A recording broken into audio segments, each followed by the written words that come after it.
So let's speculate some more. Welcome to the GamerDad channel. Thank you very much for tuning in. Speculation is not necessarily a bad thing, especially when you have patterns or when you have trends that have, for the most part, led you down what I consider the right track. When I say this, I have to give a little bit of some context behind all of this. Number one, I was one of the people who thought that we would have a Division 3. There were other people in the community who also thought the same, but in the last few years, it had seemed like it was a far reality. Another thing that we have to consider is even though some people entertained the thought that there would be a Division 3, some thought it would be coming a long way down the road. That's probably my point of making this video. How about we actually think about the way the Division 2 was revealed and released in order for us to be able to create what I think will be healthy speculation as to when we might be seeing the Division 3. And so let's travel back in time. So sometime around 2018, I opened my phone one day at work.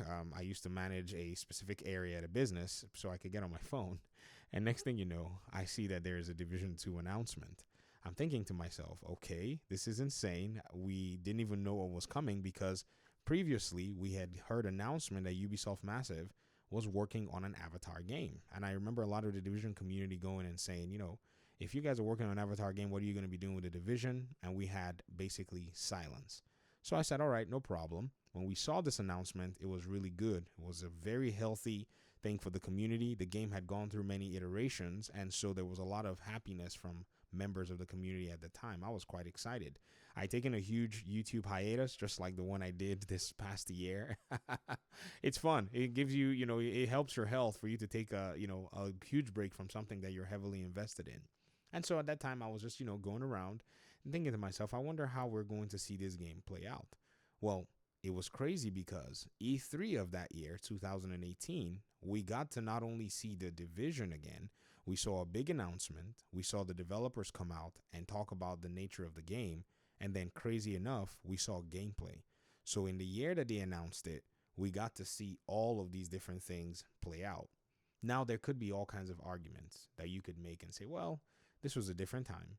The Division already had its base, development, so creating a second iteration was probably not going to be too hard. In 2020, we went through, the huge COVID issue where a lot of video games were delayed. A lot of developers probably had to slow down their work. There are so many factors that you can cite as to why you may not necessarily think that this trend will continue with the Division 3. However, Ubisoft Massive has been growing. They are right now one of Ubisoft's most important studios. Montreal is on the top of the list, as well as some other developers, within the Ubisoft pipeline that release games like Assassin's Creed and Far Cry and so on and so forth. But it is not without, notice that the Division is one of Ubisoft's biggest IPs. So, however you may want to cut it, I think the Division is one of those games that is now at the place where at least 100 people can effectively and efficiently make a full-blown project out of it based on, and let me say this, and this is my opinion, the amount of work that has been put on in the last few years on this project. How do we know? Well, we've seen other studios like Ubisoft Anarchy. We've seen Ubisoft Shanghai, other studios out there in the pipeline actually add content to the Division 2 and made the game a lot more robust. Seeing this, then you can actually say it appears to me that the knowledge of the game in terms of development, in terms of implementing systems is already out there across wide slews of Ubisoft's at least 17,000 developers and employees all over the world. So when you take this into account, you take into account other studios that have been in the Ubisoft pipeline, like Ubisoft Lexington, all the Ubisoft studios in the UK. Is it Lexington? I think it is. I'm sorry if I may have said that wrong, but we have a lot of Ubisoft studios in the UK. We have a lot in Asia. We have a lot in the eastern regions of Europe. When you put all of this knowledge and expertise together, if we said that we might be seeing, say, possibly the first gameplay of the Division sometime early next year or middle of next year, it shouldn't be out of the question. Shoot. The difference, though, that I would even cite with the announcement of Division 1 and the release was the announcement was exactly a year before the release. Now, the time of the year that it was announced is definitively different from the time of the year the Division 3 got announced. I mean, we just got the announcement here sometime in the summer, beginning of the fall, however you want to put it. But again, is it possible that we may be seeing a summer release for the Division 3? I don't think that this is out of the question. It is possible that this is unlikely, but before you go ahead and throw a lot of your doubts, which it's healthy to be skeptic, there's nothing wrong with that, you must consider or at least grapple with the pattern that we have seen in the past, which is where we come up with what we speculate about. The trends have shown or had shown that Massive has this very effective and efficient pipeline in dropping video games. Let me throw another one out your way. How is it possible? Or I guess it is possible, but let's just ask this question. That they're coming out with Avatar, Frontiers of Pandora, 2017, since it was in development or announced to be in development. And it's coming out in December of this year. And then somehow they're going to throw a Star Wars game into the mix a few months later. Well, this is one studio, by the way. This is not the magic that they performed, or I will call it alchemy, where in 2020, remember 2020, I said it multiple times so that you don't forget, many studios were delaying their video games, yet Ubisoft as a publisher during the holiday season dropped 3 major games. That to me shows that in their pipeline, there's a constant, in my opinion anyways, flow and production of video games that they've probably nailed down to a very, very interesting extent. They can basically, I make a joke in my mind that I think Ubisoft developers can come back from lunch and be like, hey man, why don't we spit out an Assassin's Creed game before we go home today? I know it's silly, I know.